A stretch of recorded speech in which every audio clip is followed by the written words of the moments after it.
guys, and welcome back to the Polish American Brotherhood. Thanks for tuning into our podcast with I'm Tara Shapansky, and with my co-host. Say hi, Dad. Hey, how are you guys? Thank you, Tara, for letting me be on this show. Well, it was your idea, so Dad, you're gonna want to pull your microphone a little bit closer to your face, okay? Remember, 4 inches away. Okay, I do my best. Is that better? Yeah, I think so. All right, guys, thanks for joining into tonight's broadcast. I think I got through some of the tech stuff. I've been troubleshooting again for the last 24 hours straight, but it's getting better. So as we've been softly rolling out the basically the podcast, we can turn this into a little bit more regular thing for Dad and I to do, so we can discuss with you guys American politics, cultural wars, which it's always fun with American culture wars, and also bring you the events that are going on in Poland. So let's start with an update with what's up in Poland, Dad. There is a lot of things going on in Poland because Polish Parliament passed the law that we can investigate the Russian influence on Polish, you can call congressmen, and the opposition don't like that.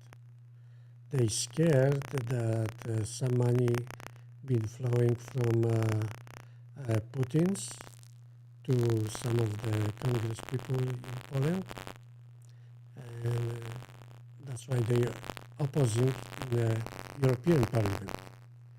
And the European Parliament also has a problem, so they try to cover own mistakes, which is really bad. I don't want to say too much because some of the Congress people in the European Parliament, they are under investigation. So I don't want to speculate what's happening in the European Parliament now. Oh, Dad, give us the tea. Dish the tea. I don't know if you're up to date with this Gen Z lingo, evidently, but tea, give us the gossip. Well, the gossip is that a lot of those Congress people in the European Parliament, they've been taking the money, and the Vice President of the European Parliament was already arrested. She was from Greece, and she was arrested for taking the money from Putin's people, and the investigation going on. Actually, they've been already under investigation by Brussels for 6 years, and now, half a year ago, she got arrested, and there is a lot of people also involved in that whatever going on in the European Parliament. So, I don't know, I don't want to speak much, but this is the gossip which going on, and they now try to involve Poland because the opposition losing and the government who was democratically elected, the opposition attacking with the help of the European Congress people. So it is really bad, but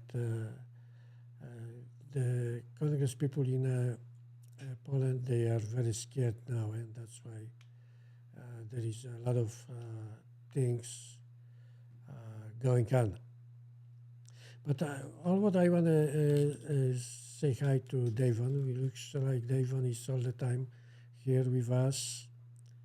And thank you, Davon, for being all the time and supporting us. I see also Mr. Flyer.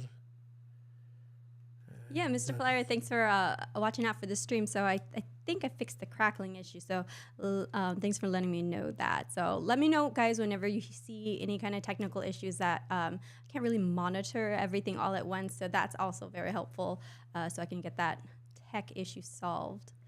But yes, thanks for everybody who is always joining us. Mr. Flyer, Devon, you guys are always great. It's also maybe my voice. I'm not that a good speaker, and maybe I not in the right distance from the microphone. So just let me know if you understand me. Of course, with my heavy accent. I've been 54 years in America, and my accent is very, very strong. So I always tease that I apologize for that. that dad's still learning English because he didn't speak any English when he first came to Canada. And I think by the time you immigrated to the U.S., you spoke a little bit English. But I always tease him that I'm still teaching him some. Actually, what was pretty funny is, so I'm used to my dad's voice, so I don't even hear an accent when I talk to him. And then one time when I came home after class. When I was in college, and a couple of my classmates were with me, they're like, "Oh, I didn't know you spoke Polish," because I was talking to my dad. And I was like, "Oh, we were speaking English." So evidently I took on my dad's accent whenever I was talking with him. But I only realized, I only recognized your accent too, yours and mom's, as when I left the house and was away for a little while. And came back, then I'm like, wait a second. I do hear this Filipino accent and strong Polish accent and everything. So, but no, we got the crackling fixed. Dad, it was the microphone, not you. So you are all good. Yeah. Well, sometimes when Tara speaks, I have to ask her, "What did you say?" Because she speaks too fast for me. So hopefully it's the Filipino side. All right, Dad, thanks for giving us spilling the tea, as they say in Gen Z, about what's going on in Polish parliament. Now, didn't you say that elections are also going to be coming up pretty soon? I feel like Poland, didn't they just have elections? Well, the election going to be for Congress, we call that parliament, in October. And as you know, in Poland is the problem because we have also mixed people. There is a lot of pro-communist people already after even Poland got out of the communists. There is still pro-Russians because a lot of Polish people been mixed with Russian and the other, like Ukrainian. We also mixed with the German because Poland was just moved from east to west. They shuffle with the cards. And of course, people getting mixed, and that's what happened. That we have people pro-German and pro-Russians, and right now in the politics that the German and Russian want to get together just to kick the Americans out of Europe. But Poland was actually strengthening its relationships with America when Trump was in office, right? Because didn't Trump move more American troops out of Germany? And correct me if I'm wrong, Dad. He moved them out of Germany and based them in Poland, right? Because he has a very good relationship. Trump has a good relationship with President Duda. Well, Poland got more with the United States after the tragedy what happened in Smolensk when the President Lech Kaczynski and 100 of the officials just died in that accident in Russia, which Polish people blame Putin for it, And Poland didn't have any chance since the Germans and Russians got together and they tried to do a lot of not the right thing for the Polish government.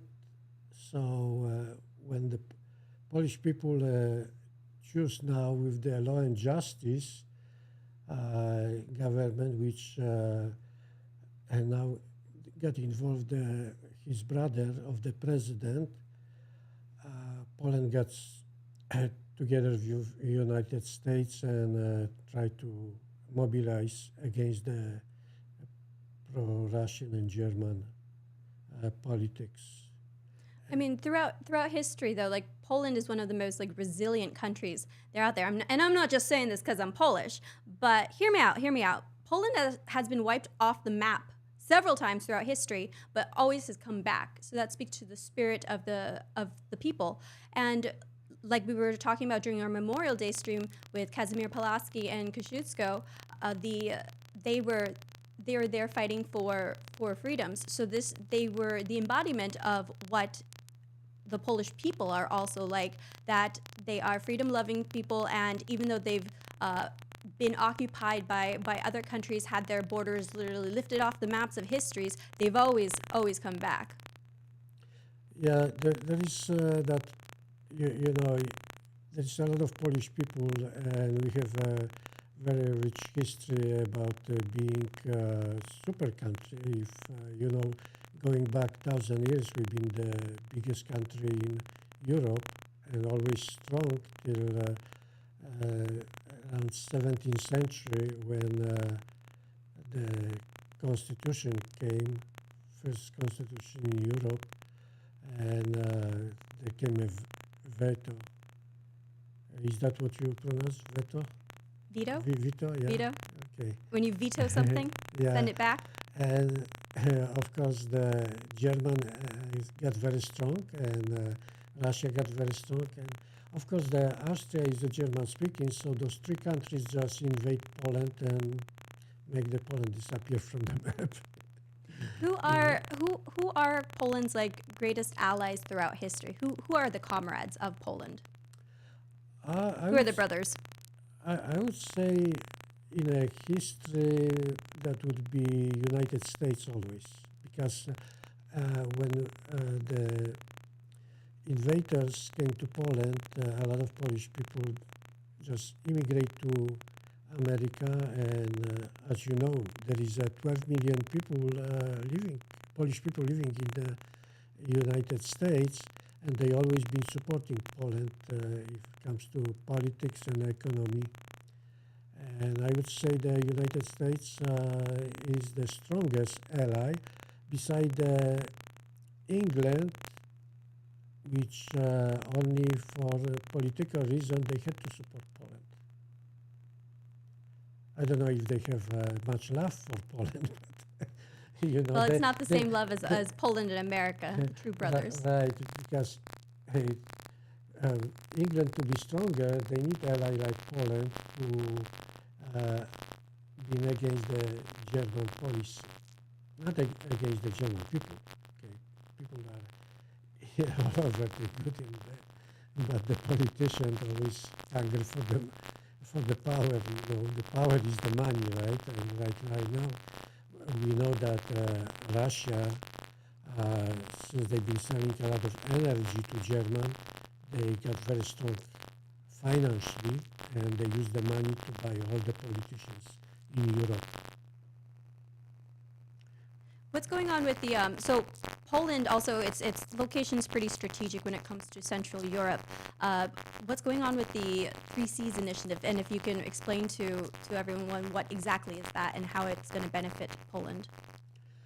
Well, 1920, when we beat the Russians, and General Piłsudski, actually I should call him Marshal because that was his title, create Poland again.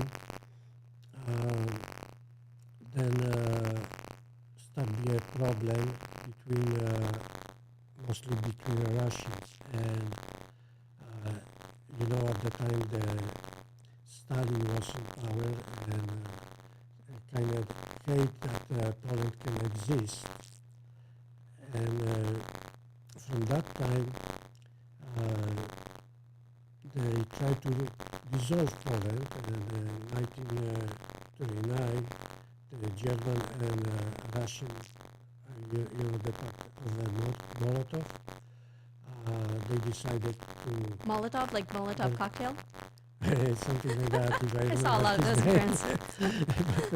Anyway, they signed to dissolve Poland again, so in 1939 the German took over Poland in September 1st, and 17 days later the Stalin of his troops to another half of Poland.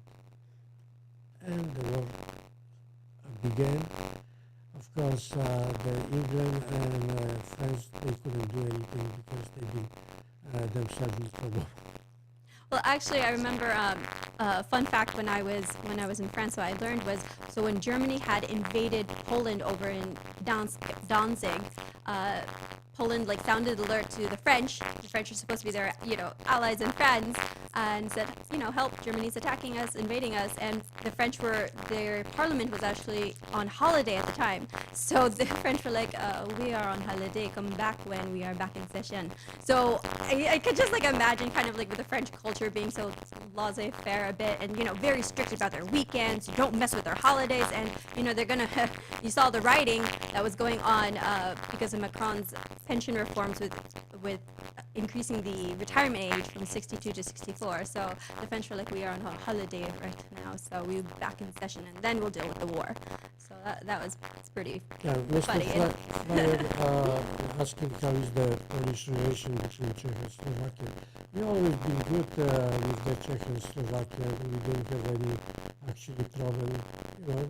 As a neighbor, there is always a little bit about the problem, but not that much that Czech would invade Poland or Poland would invade Czech. Okay? But the idea of Marshal Piłsudski before the Second World War was to create three seas joining the Slavic in Central Europe together against the growing threat from Germans and Russia. Basically, before the war they never succeeded because Germans really got very strong. But now the new government, Law and Justice, try to create again with the help of United States and England. And hopefully they will succeed with that, because a lot of countries already joined, even Croatia and Romania and Bulgaria, they joined Poland and the Baltic countries like Lithuania and the others. So eventually, if we going to see that Ukraine win, and Ukraine will join Turkey and Belarus too. So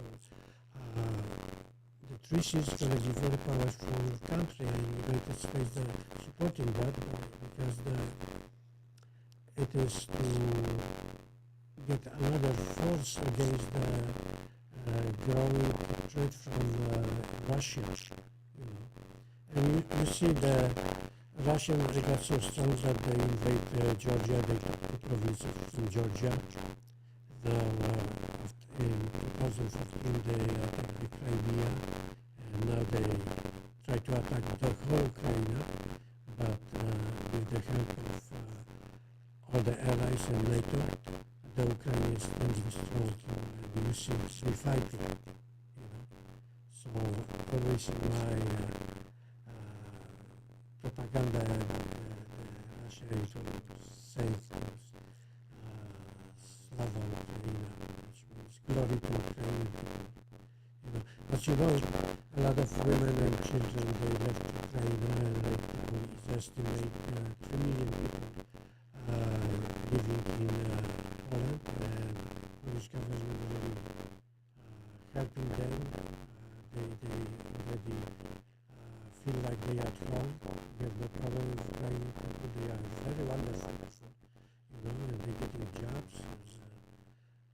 They try to, survive, save themselves from Russia. So hopefully, the war in Ukraine will be eventually over, and the relationship between Ukraine and Poland will be stronger than any time before. So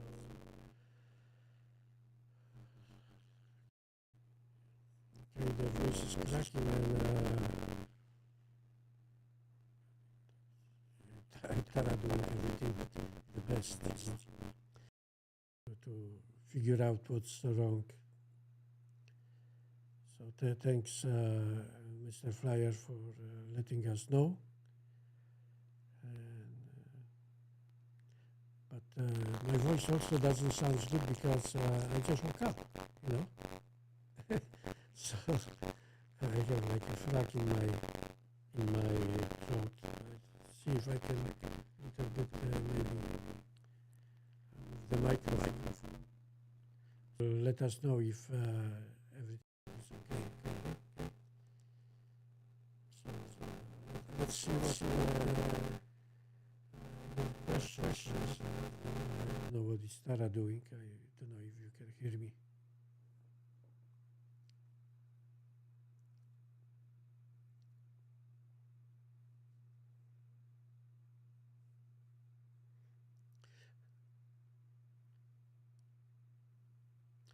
Hopefully, Tara gonna figure out what is the problem with all this. You know, she kind of bought a lot of new equipment and she tried to fix it, but it's always some kind of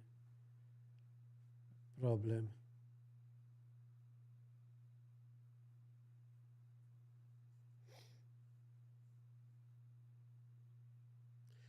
I cannot even pronounce your name, Vihahaka. Hey, hello, my friend. First time I see your name here. Is it working, Tara? Oh, okay. Where are you from, Vihahaka? Sounds like you, I don't know, sound Indian name, Vihahaka.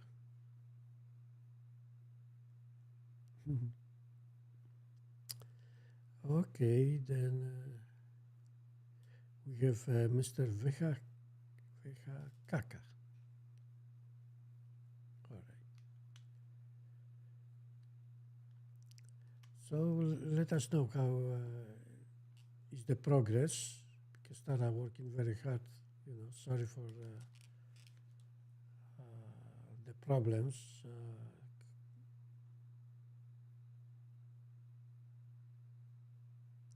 Okay, Mr. Vihahaka, if you're from Alabama, all right. I've been a few times in Alabama. I think I got it. You guys, is the audio working now? Sound is better? Oh, good, good. Sorry to interrupt you, Dad. Thanks for stalling while I was climbing under this desk. But I unplugged the audio and I plugged it back in, which killed the stream for a quick second. But it seems like we came back with audio on, so that's good. From Alabama, that's awesome. First time I'm seeing you in the chat. Thanks for joining. Are you first time on this Polish-American Brotherhood, Mr. Vihahaka? Or you've been before, you know? I don't think he can hear us anyway. I'm glad the sound is better. Mr. Just Flyer says that we okay. So going back to Europe, okay, because Europe and United States are very close because maybe of the England, you know, we speak English, European actually, you know, so you speak European? Well, English are European, but I don't know if anybody know that England got out from Europe, which they call Brexit. Brexit. Yeah. They blame that Polish guy who was like, we call him a king of Europe, but he was like a president after the tragedy what happened in Smolensk. He got promotion from being premier of Poland to be a president of Europe. I think that was the reward for that tragedy. Wasn't he like recognized by the EU, European Union for that? Like, weren't we at a protest and you pointed him out to me and said, "Oh, that's the king of Europe over there"? Like, we saw him at one of the freedom protests, didn't we? Yeah, yeah. And he now came back. The Germans sent him back to Poland, and he took the like a president of the Platforma party, which is second after the Law and Justice. How many political parties does Poland have? It is a lot, but the majority of the few parties, it is a Law and Justice, number one, which getting support like 46% of the Polish people, and the other one is Platforma, which has like 20%, and there is a Mr. Hołownia, which they call themselves 2050 party, and I think he getting 7%, and the other are getting smaller, you know. So I've always been meaning to ask you have to have a 5% to become a party. Yeah, 5% of Polish supporters to be in the game. Why is the Law and Justice Party? Why is it called PIS? Why is it referred to as the PIS Party?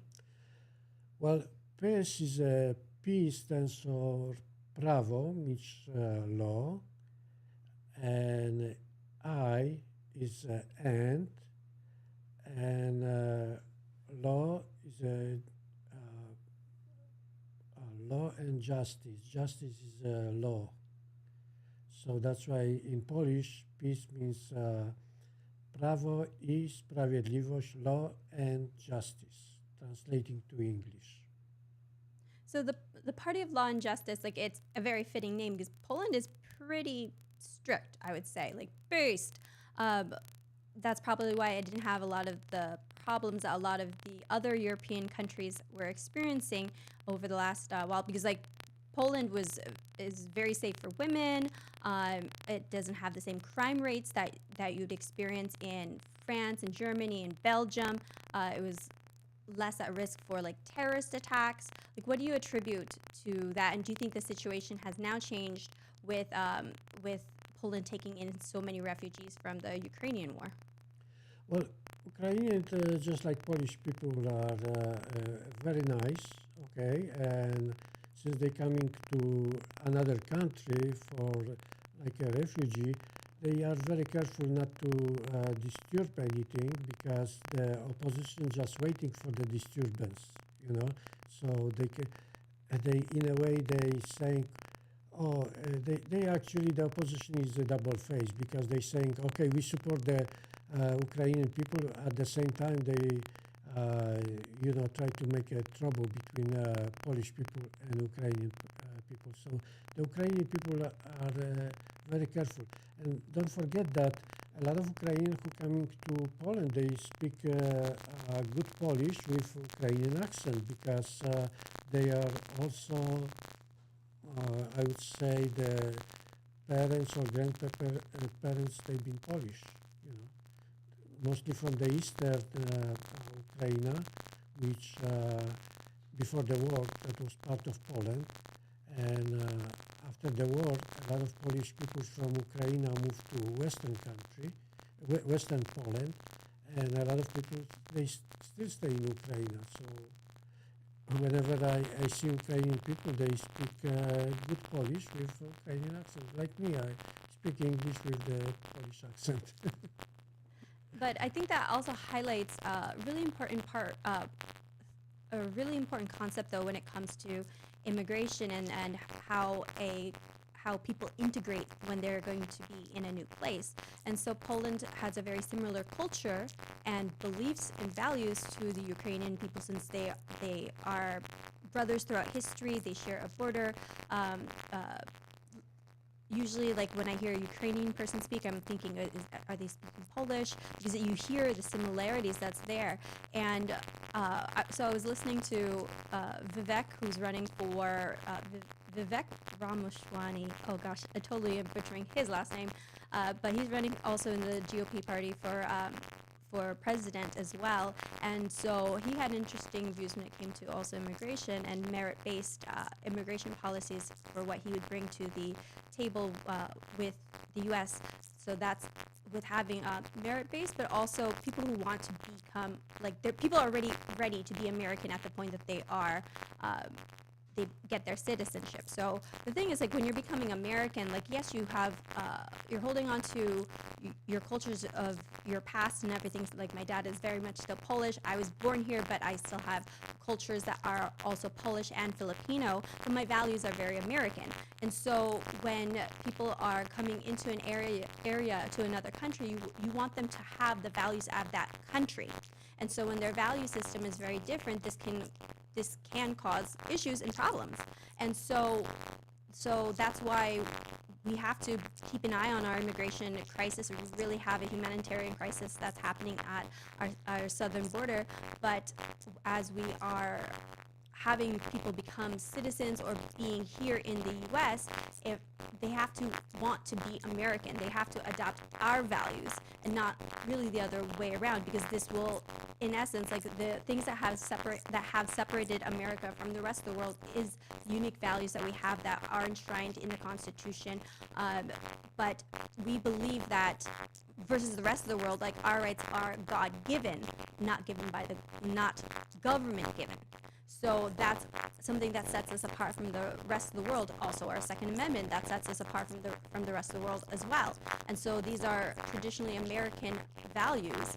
And so if people come to America and don't adopt these values, it starts to change the makeup of America.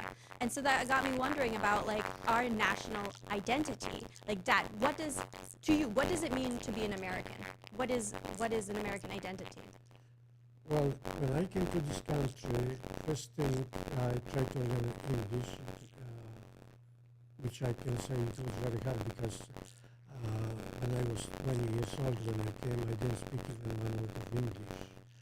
And I said, this is going to be my country, even if I don't have the values of Polish persons.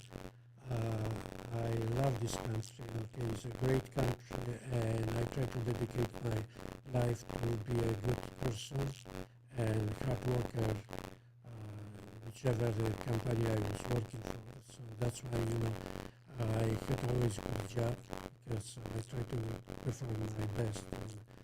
And I always, whichever the government is, I support, I respect, and that's what you have to respect the country where you live. So anybody who comes, no matter what, you cannot just ask to be given things. You have to give to receive, and that's what I did. I tried to give by hard work to get what I have now. What do you think are some of the values that are similar between Poland and America, and what do you think are some of the values that are different between Poland and America? Well, right now is the democracy. We have the very democratic government, and since America and Poland was always friends, you can see that we have two Polish girls which were supporting the America during the Civil War and during the American Revolution, American Revolution, yeah, they've been very supportive. Okay, one actually the Polish American hero died, the others survived, and he continued his military ability to save Poland. Of course, Poland was too weak. Neighbors was too strong, so he couldn't do that much. If you live in the country, always you have to think what I can do for America. So ask not what the country can do for you, ask what you can do for the country. Yeah.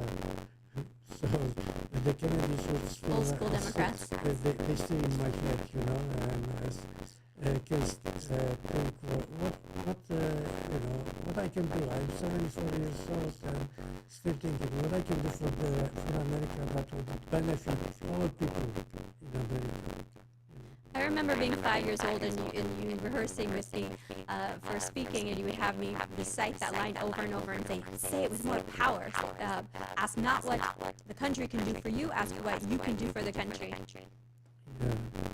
So I think people living in this country, this is a great country, and that's what everybody should think in the United States. It doesn't matter what religion you are, what color you are, what nationality you are. We live here, we have to live peacefully and do something for better, because no matter what you are against, don't forget that the children are going to be Americans, and they're going to mix their religion, they're going to mix their nationality.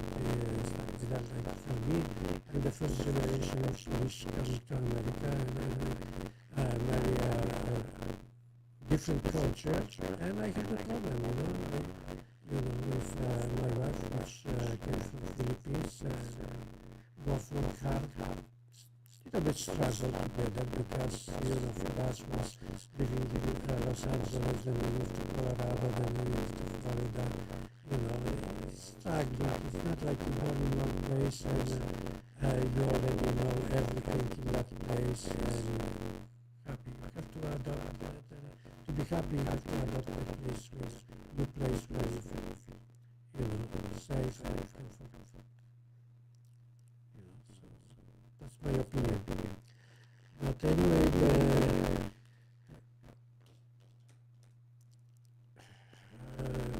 we still have a problem with the sound. Tara will be working on it.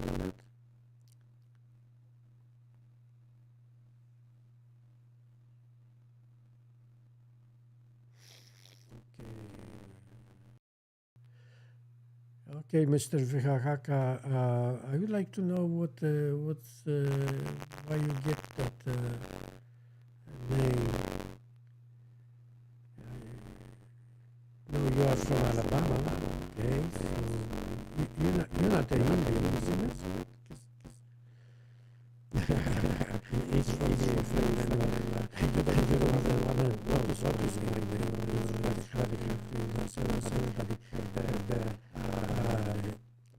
Probably referred to my name, so it ended up on a ski, so everybody was just skiing. Mr. Ski, work and stuff like that. But anyway, Tara's still working hard on the voice, and sorry for that.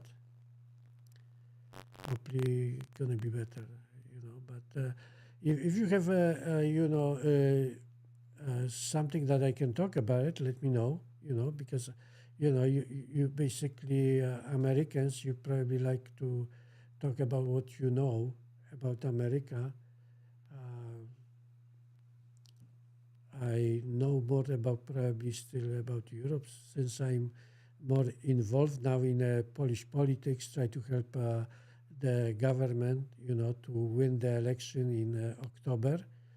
It's going to be, election like for Congress, Polish Parliament, and we see what's going to happen, because if the opposition going to win, then Poland going to be really in problem, and they might be, since they are more pro-Russian Germans, then we might be a problem with also Americans, because the pro-German Russian, they don't want Americans in Europe. They feel like the United States occupying the Poland, the Europe, and that's why they try to change the government.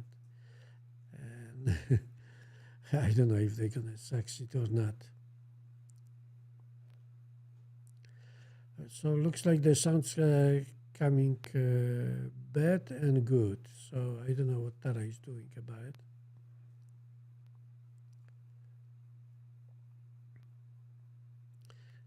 So we see. Mr. Fryer says the sound is okay. So okay. So yeah, I think I rewired everything.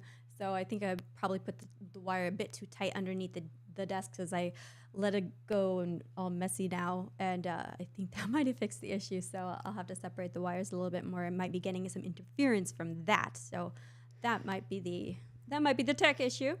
But it's good that we can have these soft launches of the podcast to get these issues resolved. But Dad, I want to take things back to what we were discussing earlier about the values that are similar and different between America and Poland. I would say that the conservatives in America have very similar values to Poland, because Poland is a very conservative culture and nation as well in terms of its value system. It's very traditional. The focus is heavily on the family unit. The government does a lot of supportive programs to be supporting unit to be supporting families getting married, having kids.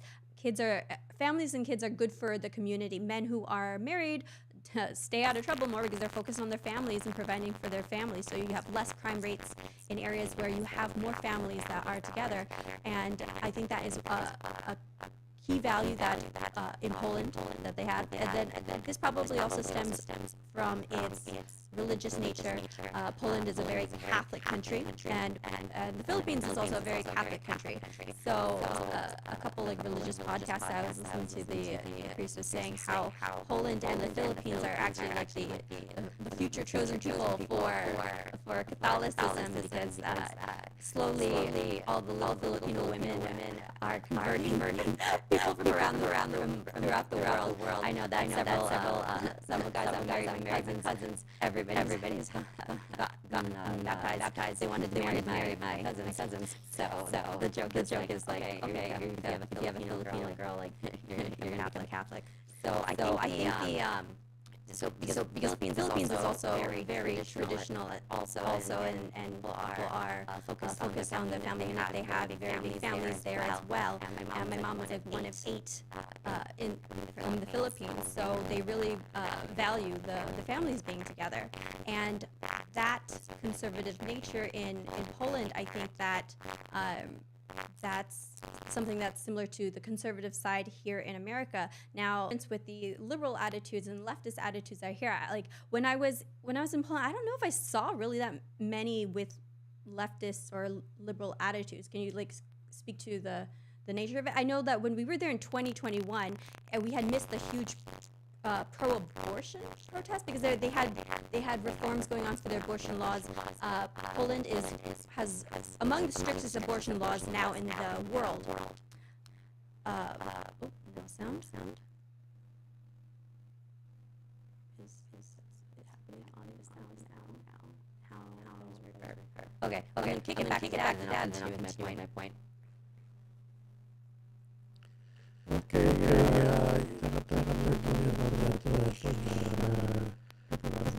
conservative, that's true. The values of the family very high.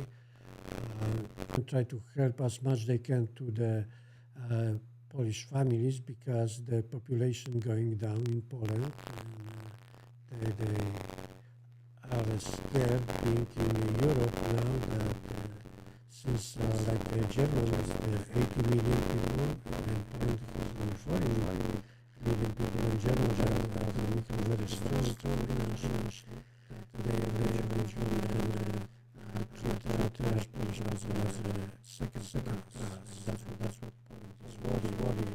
And that's why they're coming about treaties that joining Ukraine and Poland make stronger Poland in a European Parliament, because Ukrainian people wants to join Europe. Okay, they have enough to be under the Russian control because the Russia doesn't contribute too much to Ukrainian, and the Russians start treating the Ukrainian as a second class, and the Ukrainian doesn't like that, so they are looking more towards West to joining the Europe as a European, so hopefully they will succeed, Yeah, Mr. David says sound better now, so I don't know what you've been doing, but I just wonder why it's coming bad and good, so.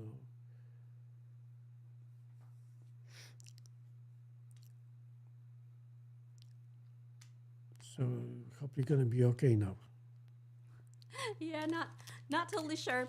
Is I'm monitoring out of the Roadcaster, which is not monitoring the output onto the YouTube, because I gotta put on my AirPods to then hear it from the YouTube channel to hear the kickback for that. So hopefully that's okay.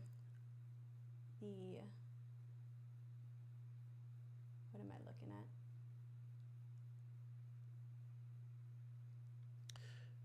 Thank you, David, for letting us know.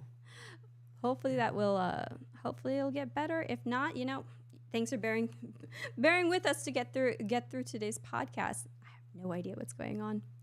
It's like as soon as I think that everything's like all set, it's like no, but that's okay. Eventually eventually maybe I'll be an expert.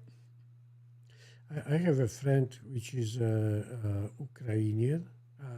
He was born here in the United States, but I asked him if he would like to come and join us to tell us his opinion about what's going on in Ukraine. So hopefully at the next shows he will come. He's a very outspoken person. He speaks good English, so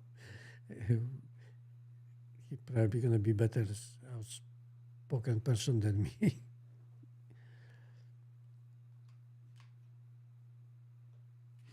Yeah, exactly. Consider these issues are growing pains. Oh boy, I must be experiencing a lot of growth then. Oh boy. But yeah, so definitely growing pains. It's interesting having to like switch brains back and forth between trying to talk to you guys during the podcast and then manage the tech issues as well. But I have an excellent sidekick beside me who's able to say hello to everybody that's in the chat. Continuing from my earlier point, what was my earlier point? Poland being conservative, like American conservative. Oh yeah, so Poland passed some of the most. They would say it's like the strictest abortion laws in the world. So before this reform, Poland's abortion laws were also very very strict in comparison to the rest of the world, in the sense that before you could only get an abortion if there was a severe fetal abnormality, and the law had then changed that this type of abortion also was not constitutional, because who's to say a life is like deserved or not?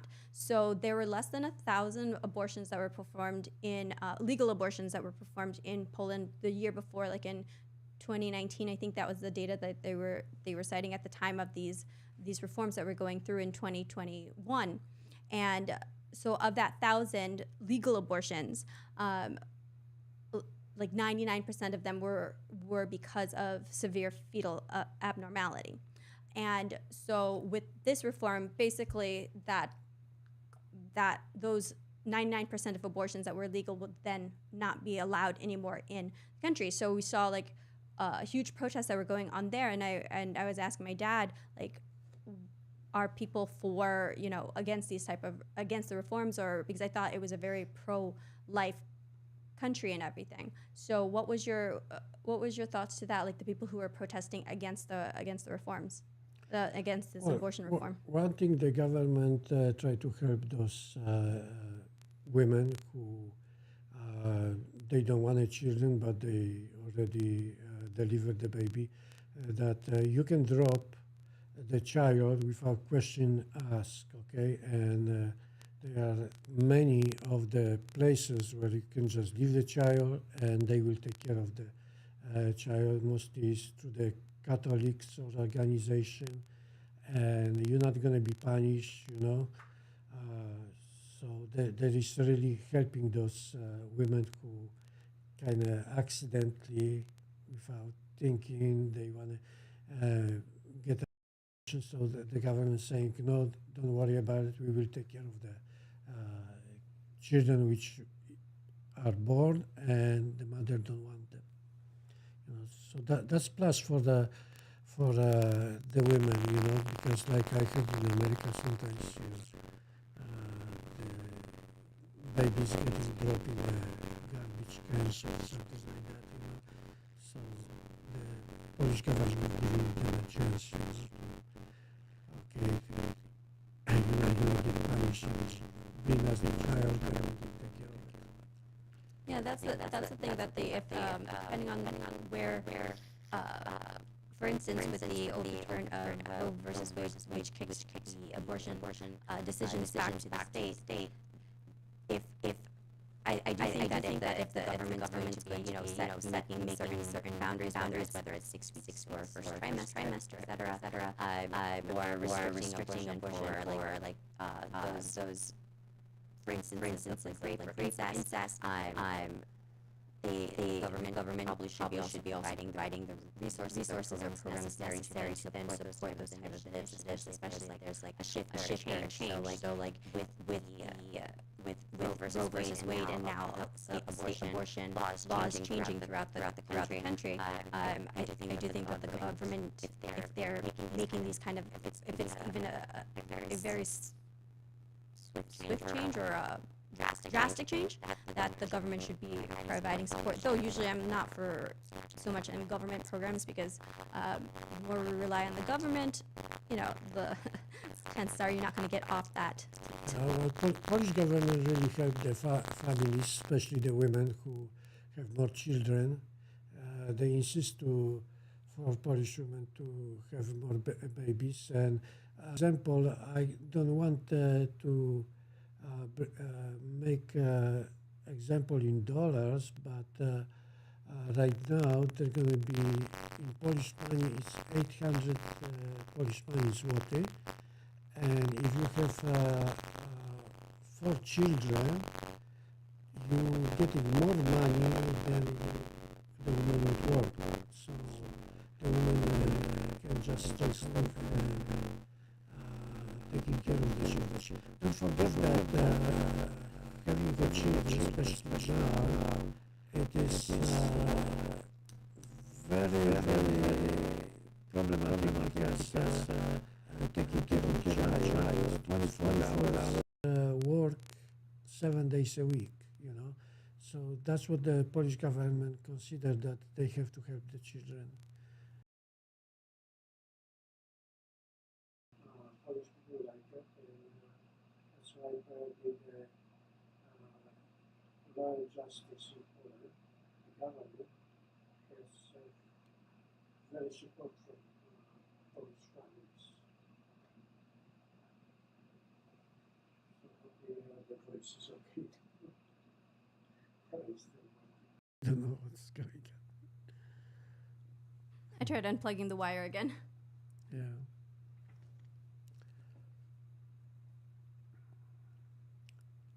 So, is it good now, or It seems to be like working for a little bit, and then as it continues, it seems like there's a buildup that occurs, and then it's like it resets itself when I pull the wire out and put it back in. So I gotta see. I had to restart my reset my iBack the other day, so there might be a setting that's missing. Well, probably eventually you're gonna find out what's the problem, and the next show is gonna be much better than this one. Yeah. So. Yeah, but let's see. Let's I think we never answered the question that Mr. Flyer was asking earlier about what is the current state of relations between Czechia and Poland. Well, we actually, if you're going back in the history, 1966, Poland was prince. He never was crowned, but he was in charge of Poland. He married Czech princess and brought the Christianity to Poland. And from that time, we've been in a good relation, especially that Czech and Polish language is very similar. We are Slavic people, so it was very similarity. So we have always a good relation between Czech and Poland. Actually, there was never war between Czech and Poland. What we cannot say about the Russians and German, we've always been in trouble from east and west. We never been in trouble from the south. One time we've been in trouble from the north when the Swedish invade Poland. For 5 years they occupied Poland. Didn't Poland also have a Swedish king? When they basically ran out of kings, they brought in a king from Sweden. He's the one that moved the capital from Krakow to Warsaw, because Krakow used to be the capital of Poland, and then he switched it to Warsaw because he wanted to be closer to Sweden, right? Am I getting my history right? Well, at that time, the law was that to be a king, you had to be from king's family. And when the dynasty of Polish kings die out, so we had to bring the king from another country, maybe because of the more respect towards, And in 16th century, we brought the king from Sweden, which called, his name was Zygmunt Vasa. And the capital in Poland was Krakow, which is more south of Poland. And since the king, Swedish king and Vasa, he also tried to be king of Sweden. He wants to be closer to Sweden, so he moved the capital from Krakow to Warsaw. And Warsaw at that time was very growing because that was the going to for the business people going to get the boost, what you call amber, from Poland. They've been crossing the river Wisła at that point, and that's why Warsaw was growing. And Warsaw eventually got very beautiful, but the Krakow always going to be in our heart, even Warsaw took the first place in Poland. That's why when the Germans invade Poland, they didn't do any damage actually to Krakow, but they tried to destroy, level down the Warsaw completely. If you're gonna look the Warsaw after the war, Was that no on purpose buildings. that they wanted to preserve Krakow?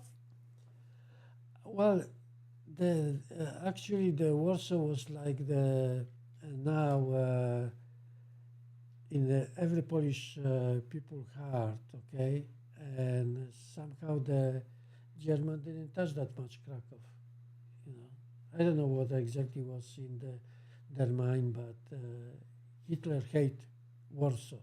Maybe because too many Jewish people live in Warsaw, it's hard to tell. But there was also a lot of Jewish people in Krakow, so that couldn't be the reason. But the first thing when the Germans came to Poland, they at once surrounded Warsaw with the walls and put the Jewish people like in a prison. And then eventually they start transporting them out of Warsaw to the concentration camp when they try to finish them out. So the concentration camps are in Poland. So eventually the Germans politicians tried to make that Polish camp, which Poland didn't like it, and they make a law that you can get 3 years prison for saying Polish concentration camp, which is illegal in Poland to say that because the because it made it sound as if it was Poland making the concentration camps and not being occupied by the Germans to make the concentration camps in Poland. That's correct. The Germans tried to actually blame Poland for the Second World War, and try to change the history. Even now, they try to change the history, which is not that nice. That's why the new government start making the law, opposing all those changing history. I don't know why they do that. It would be better if they would admit we make the mistake, It wasn't us, it was the Nazis, but it wasn't the Germans, there was the Nazis. But Poland always saying, hey, who was the Nazis, That wasn't English, that was Swedish. The Nazi came from Germany, So, but this is always politics, okay? So, to make what the Germans try to do, make from Europe one country, but I don't think that's going to work because, Europeans are very much of different cultures, different countries have different cultures, and everybody trying to keep on sovereignty that they don't let somebody make the rules, in the other country. That's why it is a mistake for the Germans that because of their policy, there is Brexit. You know, English are very proud people, and they didn't allow to impose German rules on England, which you know, eventually the economy will slow down because of that, because the German policy. And you see the German policy now, it's hurting the German itself. You know. So we have Mr. Flyer.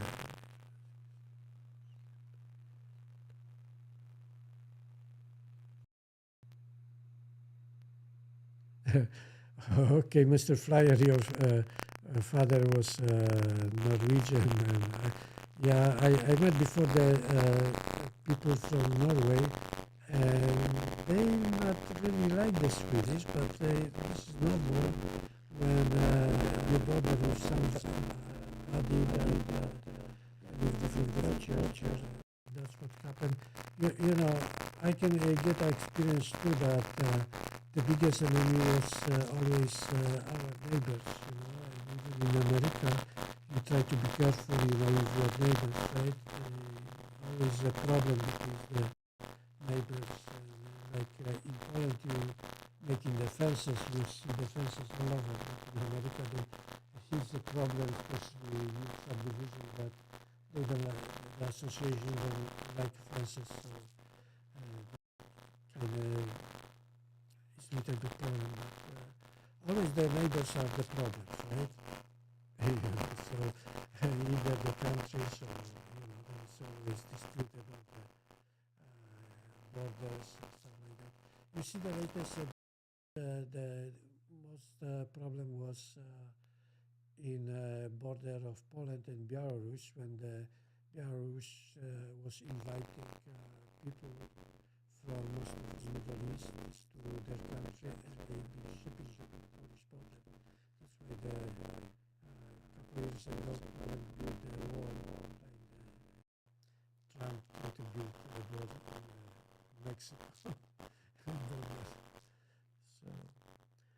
So it's always problems with the neighbors, but you should always respect the neighbors. Like for me, I try to live with my neighbors,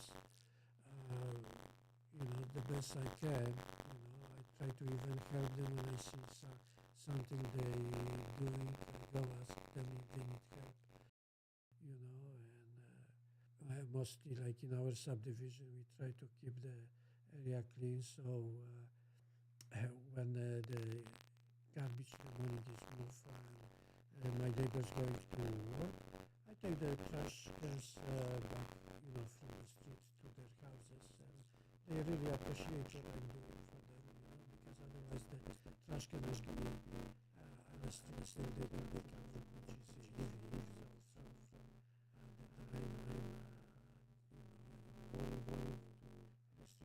the time move the trash cans usually at night, in the morning the truck coming and cleaning up the trash can from the garbage.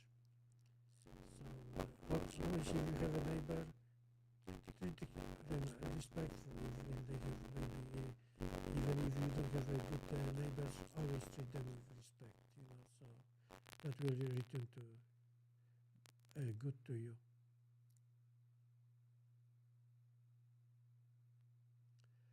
Yeah, Mr. Flyer, you're right. The Germans during the Second World War starved many Poles, even outside the war. So that's true. My father was actually a slave for 5 years when the German entered Poland.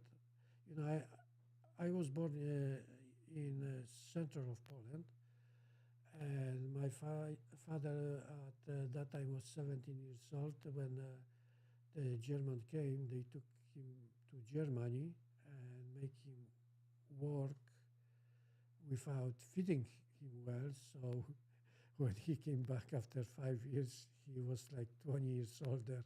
He looks like maybe 40, 50 years old being only like over 20 years old. But somehow when he met my mother, you know, actually I can tell you the history of it because he actually saw the picture of my mother and saw it. He just sit on a train and went to her village. It was very cold, snowy at that time when he came to my mother's house. He was very sick, you know. After a few days when he recuperated at once, he told my mother he wants to marry her, you know. And he took her from the village to the land where was the German left. Okay, but there was nothing. They didn't have any tools. They didn't have any animals. It was very hard to live. And my father probably didn't know how to take care of himself well. He never recuperated after that. So, being 23 years old, he was really very young. You know, probably, like you said, starvation camp. Poland was very poor at that time after the war. People just been working just a little bit short, you know. They started building the factories because everything from Poland was taken either by German and Russian.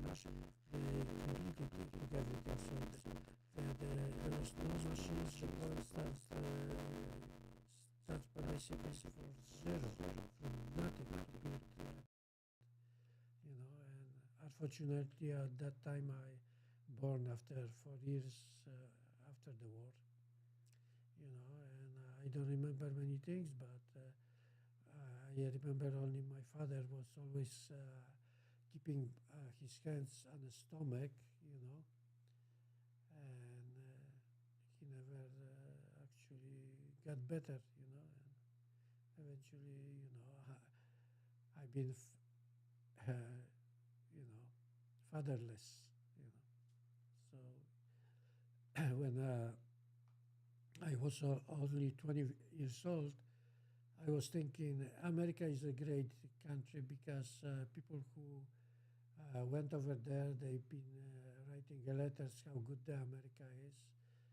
And being 12 years old, I said, I have to get there, you know. But I didn't know you couldn't get a passport in Poland. So only one way was just to, you know, when I was 20 years old, I went to Yugoslavia and crossed the border to Italy. It was illegally. I mean, I didn't break the Polish law because I didn't cross the Polish border. So when I came to Italy, I just asked for a political asylum, and I ended up in America, in a great country. So a lot of Americans who live here, they don't appreciate how great the country is, you know, how beautiful this country is. When you work hard, you can have something, you know. Well, right now in Poland, you know, we have a good government. We got out from Russian occupation. As you know, after the war, the Soviets sent I would say 50,000 Russian soldiers just to get a high position. So I remember even my teachers, some of them, they speak Polish, but with the Russian accent, you know, they've been everywhere, having good position in Poland. And for many, many years, Poland was occupied by Soviets. We didn't have not much chance to say anything, you know. So now it's a very democratic, we have democratic country.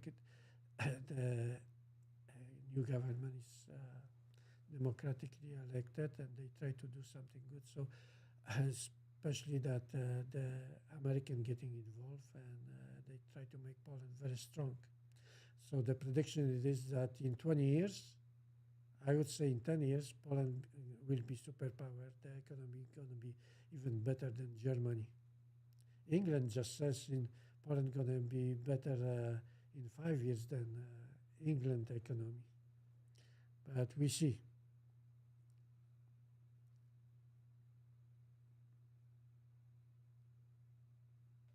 Didn't you want to ask Elon Musk to build a Tesla plant in Poland? He's building one in Germany, right? Go to Poland instead.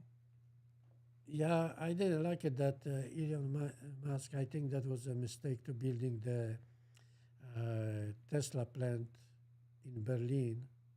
It's probably it will show very risky for him to do that. I don't know what was in his mind, but he would be more safe building that Tesla in Poland. So if ever I'm going to have a chance to him, I'm going to still pursue, the conversation with him if he would like to build one in Poland, especially if he can build closer to Ukrainian border.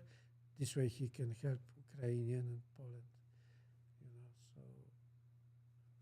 Well, with how my tech's going, I definitely would be a front runner for Elon Musk to run his Twitter Spaces for DeSantis the next go around. Yeah. If I'm gonna have ever a chance that I can be close to Mr. Musk, I'm sure I'm gonna try to get in touch with him and say, "Hey, Ilian, build it in Tesla in Poland. Poland needs you." He's a great man, okay, but I don't know how to get to him. I wrote a letter. He never responded, to the letter. He's too busy with his, with his business, especially with the SpaceX. Trying to get people to space.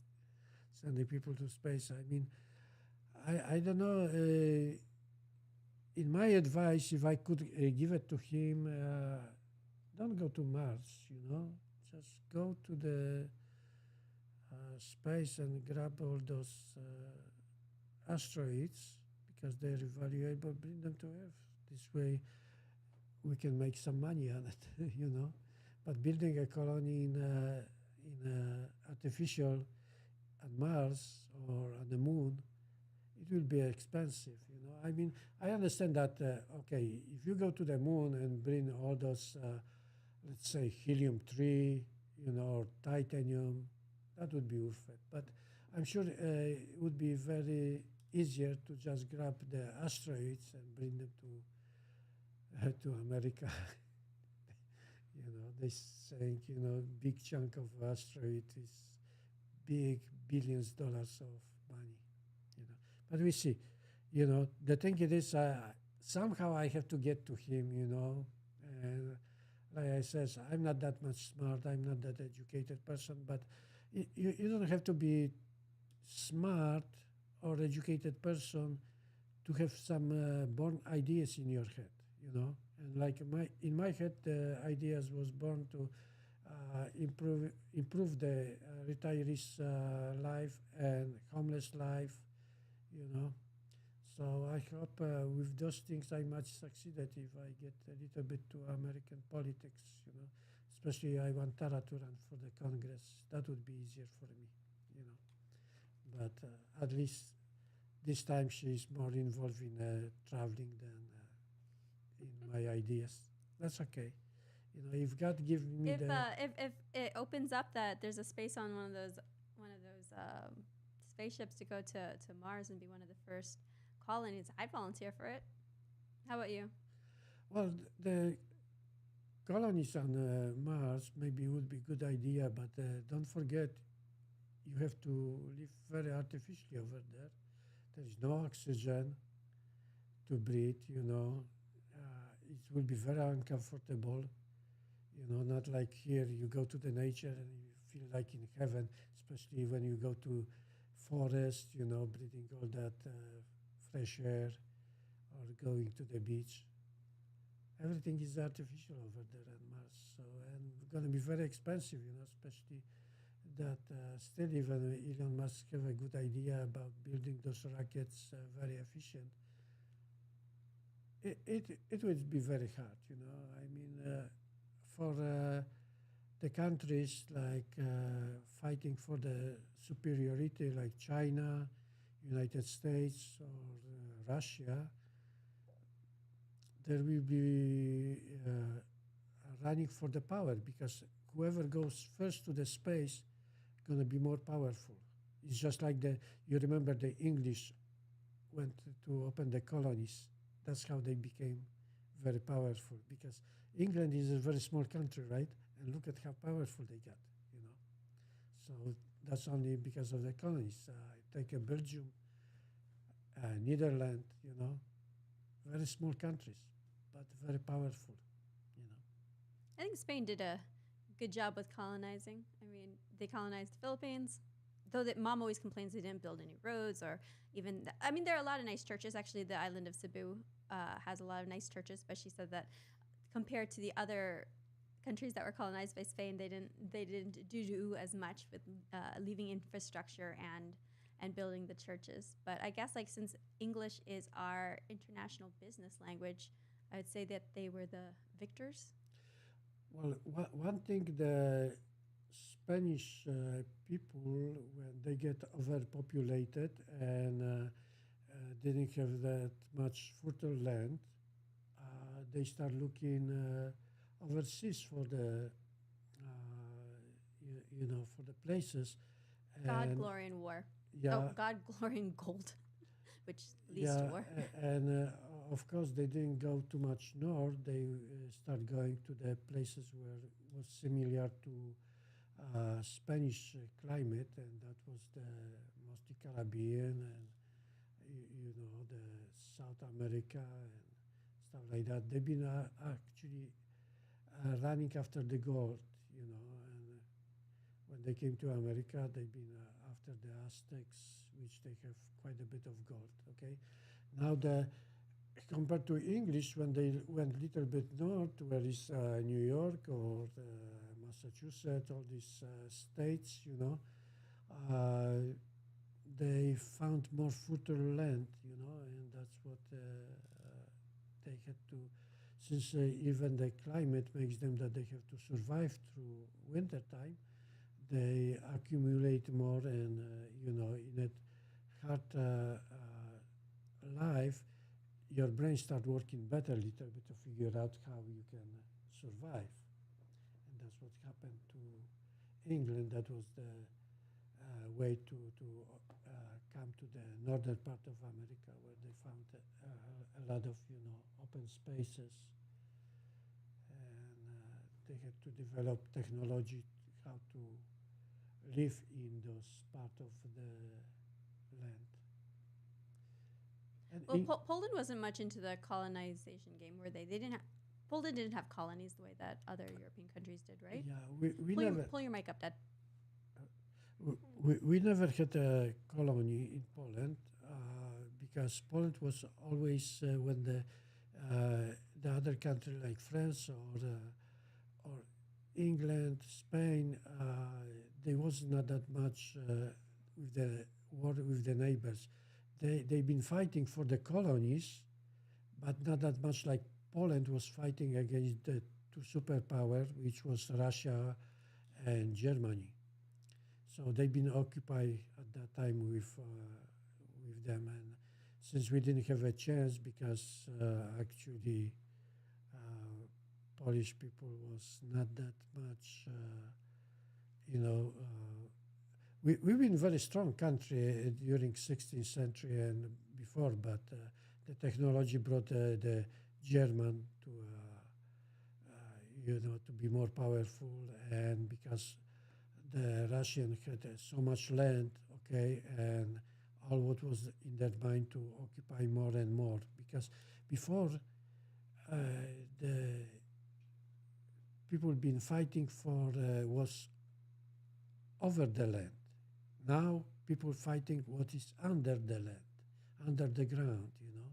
So like you have the fuel, everything is on the ground now. So that's what they're fighting now. What do you see as this is totally going off on a pivot, but in terms of like fighting what's under the ground, like resources, what do you see as the future of like energy with American policy trying to move away from coal, but we have, you know, we saw what happened with our coal miners and how it affected their industry. And when Biden came in, like rather than using our resources going abroad, which also increased our cost of cost of fuel, but his administration likes to put that on the Russian war. Where do you see the future of energy going? Well, eventually, America have to go nuclear, nuclear power plant, because there will be always propaganda about burning coal or the other resources, So I see only the future in nuclear. That's why the Poland right now try to build 3 nuclear power plants in Poland, and one already they signed contract with the Westinghouse, United States, and since the South Korea has a big technology, so the second one gonna be from South Korea, and they looking with partnership with France, but France is not that much friendly to Poland because of their policy with the Germans. So we don't know where we're going to get the turf power plant. But also they have small nuclear power plants, which the Poland wants to buy it and put closer to different part of Poland, like close to the cities and stuff like that, which is supposed to be very, very safe. I don't know too much about them, but they say that they are very safe, especially that they will be like 30 meters under the ground, so we see. But United States, till they can get some, the fuel easy one, from other countries, they will be okay. And the American policy is a little bit against the nuclear power plants, but eventually they have to turn to it. Yeah, in terms of like looking for clean energy, nuclear power seems like it's going to be the way to go. So the countries that are able to advance their technology when it comes to nuclear power, I think they're going to be ahead. I mean, do you think China's not doing this? Well, China has a good policy, and the people very nice, they're very healthy, and that's why the economy growing very fast. So I think if we're not gonna do anything, in maybe 5-10 years, China gonna be the ruler of the earth. They're gonna get very strong, and the money. Whoever has more money, that's going to be the ruler, and that's why, my idea it is if we can take care of the retirees, make them live more economically, then the time will be postponed a little bit of American power, and that's what we want. We love China, we okay with it, but we have to think that America has to be number one, So, but if Elon Musk would succeed, there is a lot of helium-3 on the moon. If he can bring that helium-3, we'll be good for 1,000 of years. Which is clean energy. It does seem that people have an aversion to nuclear power, but when I've been starting to read up more on it, it seems like it's a good a good avenue to be going down, especially like in terms of like energy advancements throughout the world. America's going to fall behind if we don't explore this as a source of energy. Well, we don't know what the future will bring to it because, like you see, the technology is growing very fast, and which way would be best to do it? We're getting replaced by robots, right? Which one?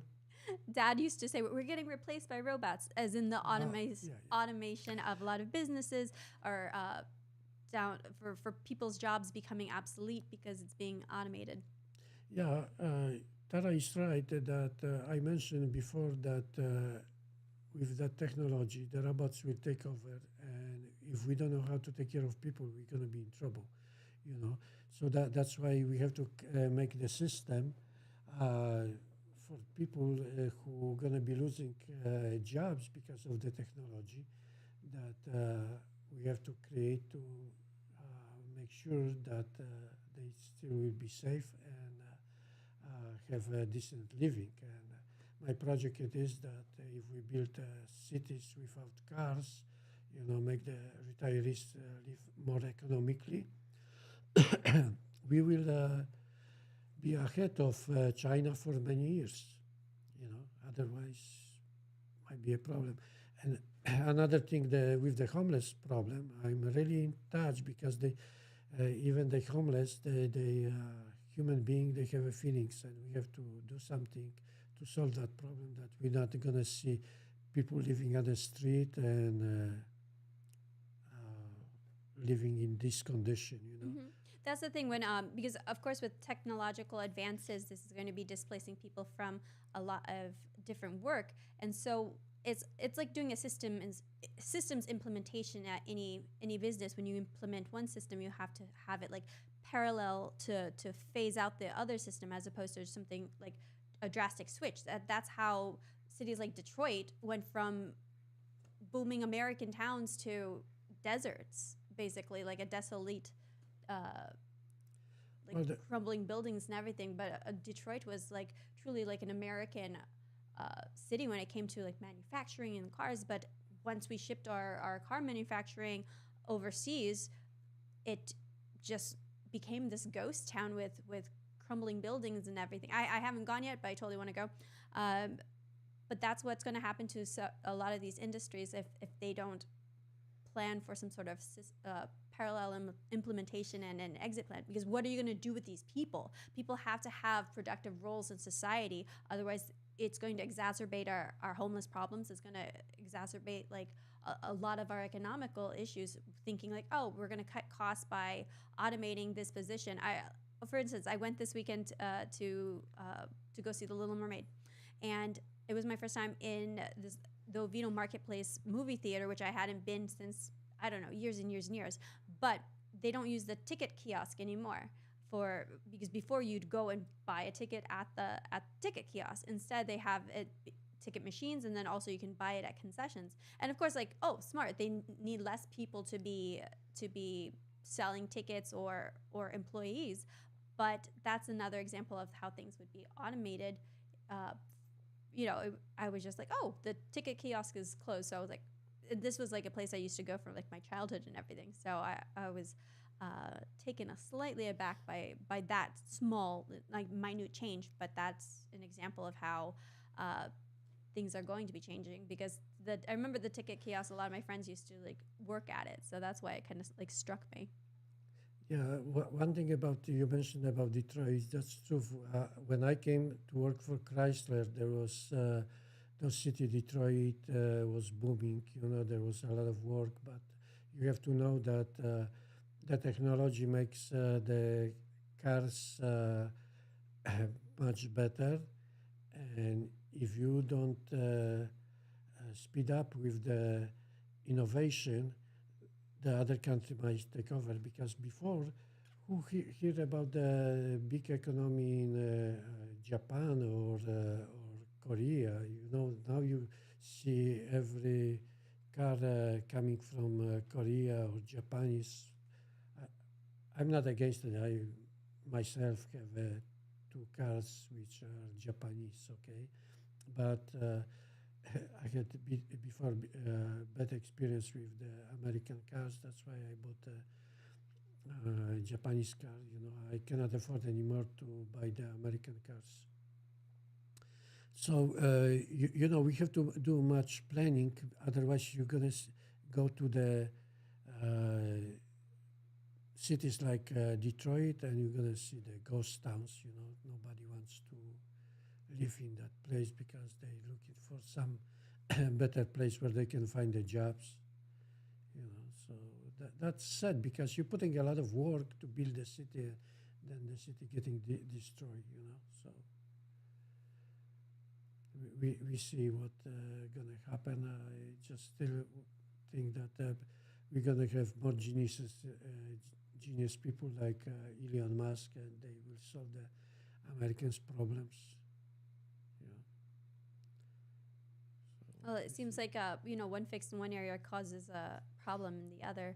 So that is something that I think that our leaders need to be in tune with when it comes to this technological innovations and replacing everybody with robots, that the people that they are displacing, they still need to have they have to have a productive and role in society. Otherwise, we're going to cause a whole slew of different issues. Yeah. So just think about you know what we can do for the future for America, and you have to look what kind of problems there are in America and what we can do. You know, not everybody see that retirees in America have problem. You know that at the old age you're not that good physically, mentally, like you are young. Okay, and that's why we have to make a system that when you retire, you should enjoy your life, not just think about the problems what you can get. You know, when all the children gonna leave you, and you're gonna end up with all the problems. Maybe you live in a house and you try to survive. You know, working all your life, and the problems just accumulate even if you retire. You know, so retirees people need help too, you know, and we have to make that system work better for the retirees people. That's what. Or the reverse, your children never leave you. Well, Hey, Teach Anju, thanks for joining into the chat. this is the human nature that you're always looking for friends which in the same age. You're not looking for older friends which is much older than you are, because somehow the God create us that in a certain system, you know. So you're my best friend, Dad. Well, that's a different story, you know. But not everybody have the same personality, and sometimes the kids cannot get along with the parents because of the attitude of the, you know, like I never would be a friend with my stepfather because in a way he was bully, you know, not always thinking well, you know, and he was very selfish person. The first thing, you know, he wants everybody take care of him, not he would take care of the others, you know. So I hear you. We'll go ahead and start wrapping up tonight's live stream. So thanks, guys, for bearing with us with the tech issues. Hopefully, I think I resolved it by changing one of the output settings. So after I switched that, it didn't seem to give too much an issue. A quick update on our fundraiser. Let me bring up. There we go. Hey, guys, we hit our goal. So I can't add myself in there. Okay. Well, guys, our fundraiser for Baby Fadi is now complete. We've hit our goal of $1,000 to get Baby Fadi the eye surgery that he needs. Again, to recap, he was born with a deviation in his retina, and this causes him to have extra blurry vision, double vision, and will if left untreated, it hinders the development of depth perception, which is the ability to see the world in 3D, and then also, if not treated early enough in childhood, can result in permanent loss of vision. So through the efforts of you guys all donating and the Polish American Brotherhood, we've raised the amount necessary to get him the surgery. Quick shout out to our #1 donor for this campaign was Edward from Chicago, a fellow Polski with us. So Edward, thank you very much for your generous contribution. Second shout out to the second top donor, my mom. Mom, thanks for donating to the campaign. Fadi's also a friend of my mother's as well. So when I told her that we were fundraising for Fadi's baby to get the surgery, she was very happy that we were participating in that effort. So shout out to our top donors and shout out to everybody who contributed. Thank you very much. You guys did good. You did good. So greatly appreciate everybody's efforts to helping Baby Fadi get the eye surgery he needs. I spoke to Fadi. We have Dad Fadi and then Baby Fadi. So I spoke to Dad Fadi earlier today, and he's scheduling the surgery for Baby Fadi. So I'll keep you guys updated with that as well. So again, thank you very much for everybody who donated, and good job.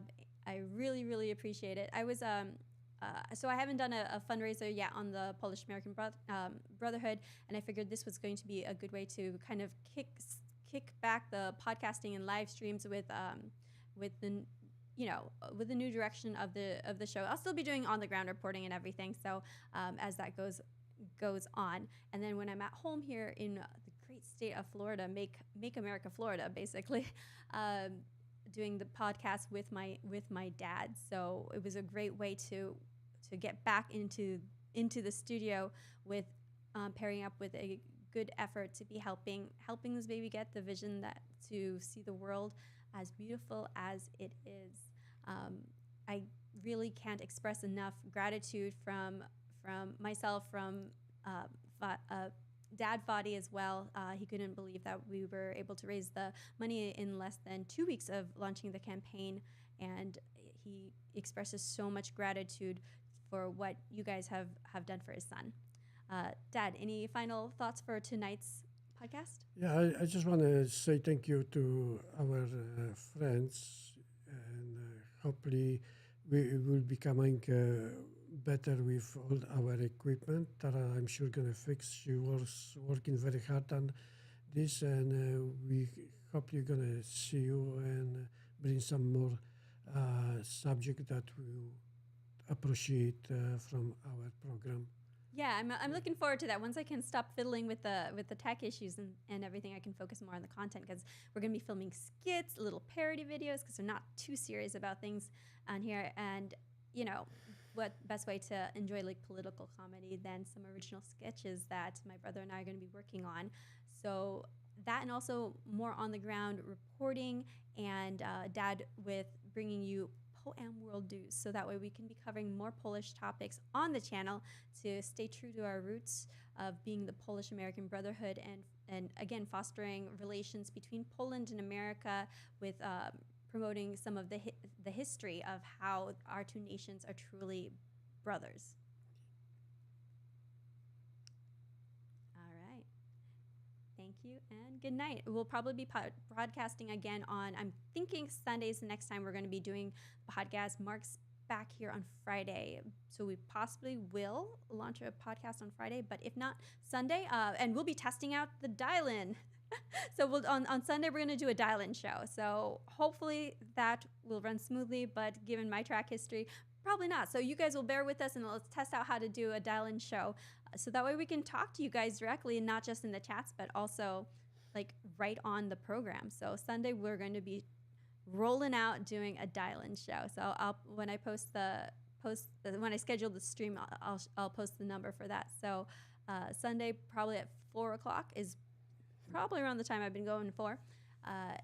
So look forward to that show as well. Again, thank you again from your friends here at the Polish American Brotherhood. Thank you.